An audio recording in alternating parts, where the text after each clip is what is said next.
Joël Okanga. Bonjour Barbara. Comment ça va? Ça va, Ça va? ça va, La voix, ça va. ça Elle va? tient. Eh tiens, tu fais attention à ta voix. Oui, Tu es obligé. obligé. Comment tu fais? Ben, je la travaille.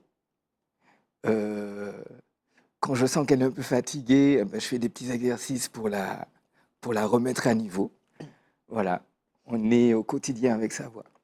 Est-ce que tu peux te présenter, s'il te plaît, Joël? Je m'appelle Joël Okanga. Je suis chanteur, comédien, ténor. Okanga, c'est ton nom? Un peu, pas vraiment. Okanga, ça vient de mon arrière-arrière-grand-mère. En fait, ça s'explique par le fait que j'ai fait une comédie musicale médiatisée qui s'appelle Autant n'emporte le vent. Oui.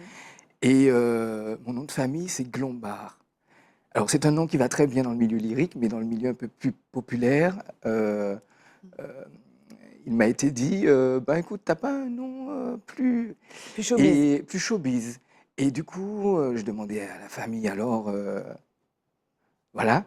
Et on a trouvé le nom de mon arrière-arrière-arrière-grand-mère, qui est africaine, Mhm. et qui s'appelait Émilie Kango. Et j'ai fait Okanga. Tu Voilà. sais d'où elle vient, ton arrière-arrière-arrière-grand-mère? Du Bénin, probablement. D'accord, Voilà. On me dit, voilà, il y a un fleuve qui s'appelle Kango d'accord. aussi. Donc, voilà, ça m'a plu. Et ça m'a plu de réinventer aussi ce nom, Oui. comme on nous a donné des noms, que moi aussi je m'octroie mon nom. C'est un sacré privilège.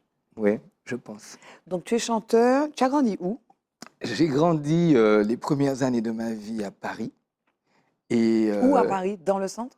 En région parisienne? alors, je suis né dans le 11e arrondissement et nous avons vécu 4 ans à Blanc-Ménil et ensuite à la Martinique. D'accord. Tu es arrivé jusqu'à quel âge, tu disais? J'avais 4-5 ans. D'accord. Et donc tu te dis martiniquais, alors que tu as voyagé beaucoup. C'est Oui. important de. Tu t'appelles Okanga, tu es en Martinique, tu es né à Paris, mais tu es martiniquais. Ah, totalement, Qu'est-ce qui définit totalement. ça? Qu'est-ce qui définit? Oui, qu'est-ce qui te définit en tant que martiniquais? Pourquoi tu Alors, revendiques ça? alors déjà parce que mes parents sont Oui, martiniquais, oui. ma famille est martiniquaise, et donc du coup toute ma culture est martiniquaise. Mhm. Et puis ensuite parce que alors j'ai vécu sur l'île Oui, pendant plus de 15 ans avant de reprendre enfin continuer les études oui, à l'extérieur. oui. Et, euh, et donc tout ça m'a défini comme martiniquais. Et Mhm. puis ensuite ça a été un choix. Parce que c'est vrai que cette espèce de double culture, d'être né en France, de vivre un peu, comment dirais-je, euh, la difficulté de celui qui arrive, Une et identité, qui est oui, oui, le oui. négropolitain, qui parle pas. Alors c'est marrant parce que quand j'arrivais en Martinique, j'avais l'accent Français, français. parisien. Et quand je retournais en vacances en France, je disais, attention, il a un accent, Oui. voilà, donc voilà. Mais du coup, il y a eu le moment où je me suis approprié au fait la culture, où j'ai dit non, je suis martiniquais. Et heureux, Et heureux, bien entendu. oui. Mais le fait d'avoir voyagé m'a rendu encore plus martiniquais. Tu revendiques ça. Et alors, donc, tu dis que tu es ténor, donc tu chantes du lyrique, pas que, tu chantes aussi du répertoire populaire, on va en parler tout Oui, à l'heure et parler de ton actualité. Mais d'où ça te vient? Parce que tu as fait des études de commerce, à l'EGC notamment, mais tu as fait oui. des études de musique et tu as fait des études pour devenir euh, chanter du lyrique? Alors j'ai commencé à l'école de musique de Rivière-Pilote. Oui. Dans un, et j'ai fait partie d'un groupe qui s'appelait Mhm. Kaimit. Oui. Et ce groupe était un groupe qui a été créé entre autres par Léon Sainte-Rose, groupe de jeunes, Oui. de gamins, 14 ans, 15 ans. Et c'est là qu'on a été en rapport avec la culture martiniquaise, la culture, la mazurka, la biguine. Il y a eu Joël Vielé aussi, en fait, des noms comme ça d'enseignants et de musiciens qui nous ont mis euh, en rapport avec notre culture. Et c'est comme ça que j'ai commencé À et, chanter? à chanter. Oui. Et puis, ça s'est confirmé après. C'est-à-dire que j'ai fait mes études, je me suis dit, bon, on connaît, hein, c'est-à-dire qu'il est compliqué des fois de faire admettre ou de se faire admettre que bon voilà, on On est peut faire artiste et autre, qu'on on est vit de ça, artiste, oui. voilà. Mm. Donc il a fallu passer par plusieurs cases. J'ai tout simplement suivi des amis. Mhm. Mon cousin, Serge Sainte-Rose, un autre ami, Jean-Noël Jaspero, violoniste. Alors c'est intéressant parce que sur ce groupe, pratiquement l'intégralité des musiciens, 80% pratiquement, sont à l'heure actuelle des musiciens professionnels. D'accord. Donc c'était un bon début. C'est un bon début. Mhm. Et donc quand j'ai fini, durant l'école de commerce, de temps en temps, comme on dit, on était qu'à choquer. Mhm. Et puis j'ai découvert Cuba à travers l'école de commerce. Et c'est comme ça que j'ai été mise en lien aussi avec l'Institut supérieur d'art de la Havane, l'univers Académique, en fait, aussi. l'univers académique, Oui. exactement, et que j'ai intégré en suivant tout simplement des amis, hein, Oui. l'Institut supérieur d'art de la Havane. Ok. Je suis tombé sur ce prof qui m'a pris, et ça a été ma première connexion avec l'art lyrique. Et puis, Cuba, je me suis retrouvé à être le seul chanteur martiniquais. Tu as passé combien de temps à Cuba? Pratiquement 4 ans. Wow. Pratiquement Pour 4 4 ans. ans. À la Ouais. Havane, à apprendre le répertoire classique, le répertoire Exactement. populaire. Populaire, Oui. apprendre le solfège, le Oui. piano, Oui. complémentaire, l'harmonie. Voilà. Et ça a été ma première expérience, grande expérience professionnelle, Oui. c'est-à-dire de partir, déjà d'intégrer l'Opéra de la Havane. Oui. J'étais super fier parce que j'étais le seul C'est étranger. énorme. On avait des Colombiens, des Oui. Vénézuéliens, etc. Et là, je me retrouve à commencer à travailler, à gagner mon salaire en pesos cubanos. Ah, oui, bien. Et j'en garde un souvenir extraordinaire. Mais la musique, le lyrique ou bien le chant populaire est aussi lié. Tu faisais allusion tout à l'heure au Temps n'importe le vent, comédie musicale. Oui, Ton expérience de la musique est aussi une expérience internationale. oui, Comédie musicale aussi, c'est aussi une corde à ton arc, quelque chose que tu aimes beaucoup, oui, au Temps n'importe le vent, mais aussi Le Roi Lion oui. en Allemagne. La musique t'a fait bouger, voyager. Énormément. Tout est parti de Cuba, Oui. très étrangement. Nous sommes partis avec l'Opéra de la Havane, d'abord en Autriche, à Graz, deuxième ville d'Autriche, deuxième opéra, et à Gijón en Espagne. Mhm. Et puis, c'est comme ça que j'ai été mise en connexion avec un chanteur qui faisait Crown, un des rôles de Porgy and Bess, qui me dit: «Qu'est-ce que tu veux faire?» Moi, je dis: je pense que je vais faire euh, l'école de l'opéra». Il me dit: «Mais qu'est-ce que tu veux faire?» Je lui dis: «De la pop». Et pour faire de la pop, pourquoi pas faire des comédies musicales? Alors, il me donne le numéro de téléphone de la directrice d'une école qui s'appelait la Stella Academy. Mhm. Et là, je commence à faire des comédies musicales. Ça m'amène sur Le Roi Lion, tout de suite. Je travaille assez facilement, en fait. Je suis sélectionné assez Qu'est-ce que tu vite. joues dans Le Roi Lion? Alors, j'étais ce qu'on appelle un cover Mhm. Zimba. Je faisais le rôle de Zimba Ok, et je faisais tous les chanteurs. ok. Voilà, tous les chanteurs. Et puis après ça, je dis bon, voilà, et je passe au casting, Autant n'emporte le vent. Puis après, Roméo et Juliette, je pars en Corée, en Asie. J'ai envie de renouer après avec l'opéra et je fais quand même pas mal de productions au Théâtre du Châtelet. Je rejoins une troupe aussi, Opéra Éclaté, où j'ai l'occasion de travailler à l'Opéra de Rennes. Voilà. Donc, ça a été un métier qui m'a permis de voir la musique sous différents angles. L'art contemporain, là, il y a environ 1 an, j'ai fait une œuvre contemporaine euh, avec un orchestre contemporain italien pour le festival Puccini. Et donc, voilà, c'est des expériences avec des gens nouveaux, avec des énergies différentes.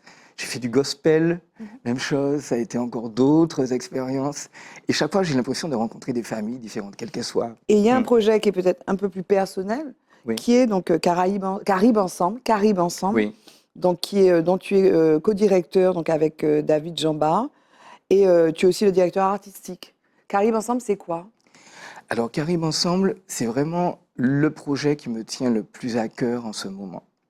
C'est un projet qui se veut professionnalisant pour des Martiniquais, en tout cas des résidents martiniquais, euh, Alors, le principe, c'est que c'est un chœur de solistes qui a pour but de faire du spectacle vivant autour des musiques de la Caraïbe et des Amériques. Donc, en fait, c'est une façon pour nous, alors c'est-à-dire que après avoir vu,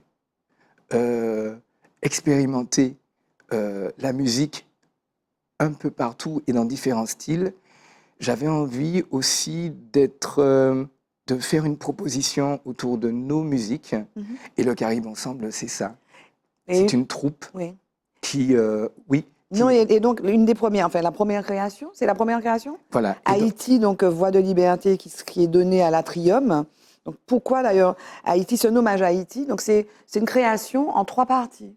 Exactement. En fait, là, on s'est dit qu'on partirait sur une première île, une île qui a une histoire fantastique, une île qui a une histoire qui a résonné dans le monde entier, Haïti. Et on l'a appelée Haïti Voix de liberté parce qu'on pense aussi que la voix, c'est un élément aussi de lutte, mais pas que de lutte, c'est une façon de transmettre des émotions. Et à partir de la voix et de cette histoire haïtienne, on a conçu ce spectacle qui est en 3 parties.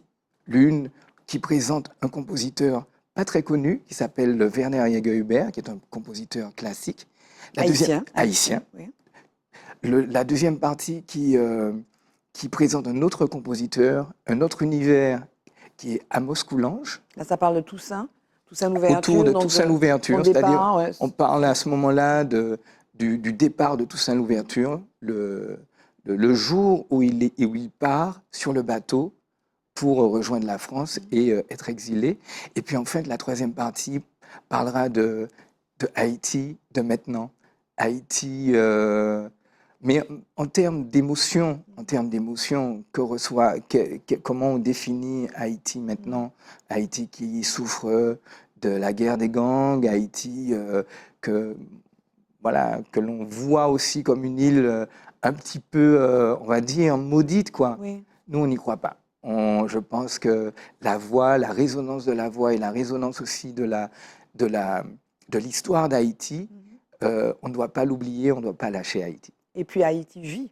Et Haïti vit. Et notamment va vivre à travers vos voix. C'est un ensemble de combien de personnes? Alors sur scène, nous serons au total 20. Et donc tu parles c'est de la polyphonie. Et moi, je vous ai entendu en répétition. La polyphonie, ça veut dire que parfois tu as une ligne mélodique qui est faite par, je dis n'importe quoi, les mezzos, et puis que d'autres voix font une ligne mélodique qui semble ne rien avoir à voir avec la fondamentale. Exactement. Ça, c'est l'une des spécialités, en tout cas dans le spectacle, de l'univers d'Amos Coulanges. Oui. Il y aura des morceaux, des interventions chorales, des interventions de solo. Oui. Donc on va voir des voix, des gens qui vont chanter a cappella, qui seront accompagnés au piano. Oui, il y a un pianiste. Il y a Serge Saint-Franchise, qui est pianiste, compositeur, arrangeur. Et il y aura une scénographie. Il y a une scénographie. Il y aura des costumes aussi. Il y aura des costumes. Il y aura également une chorégraphie. Oui. Voilà, et tout ça est tenu par Laurent Troudard. Oui. Il y aura également de la percussion avec Daniel Dantin. Il y a aussi un invité symbole qui est James Germain, qui va nous accompagner. Et donc tout ça va constituer le spectacle. Haïti Voix de liberté. La suite pour toi, c'est quoi, Joël? Alors la suite pour moi, c'est la continuité du Caribe Ensemble, d'autres spectacles, d'autres créations, plus de professionnalisation, donc des opportunités pour les chanteurs, les musiciens, de vivre en troupe à travers ce métier. Tu repars pas à travers le monde? Je repartirai en juin, c'est prévu, mais aussi je reste pour préparer le Festival lyrique de Lamentin, qui aura lieu au mois de novembre. Oui. C'est un rendez-vous auquel tu es habitué. Moi, je t'ai vu l'année dernière à Saint-Joseph ou Lamentin. Une nouvelle thématique. Voilà, là, on sera du côté de Cuba. Oui. Donc, je t'en dirai plus oui, on va en reparler. Bientôt. Ouais. Le mot de la fin, ce serait quoi, Joël Okanga? Le mot de la fin, venez nous voir le 13 septembre à 19h30. Septembre. Oh, le 13, il va se passer quelque chose le 13 septembre, je ne sais pas, chaque fois, je suis sur Le le 13 13 mars septembre. dans un premier temps et Voilà. probablement le 13 Venez septembre. venez nous voir le 13 mars Mars. à 19h30 Et à sûrement le 13 l'Atrium. septembre. Et sûrement le 13 septembre à l'Atrium à 19h30, salle Oui. France Fanon. Merci beaucoup, Joël Okanga. Merci. Merci à toi.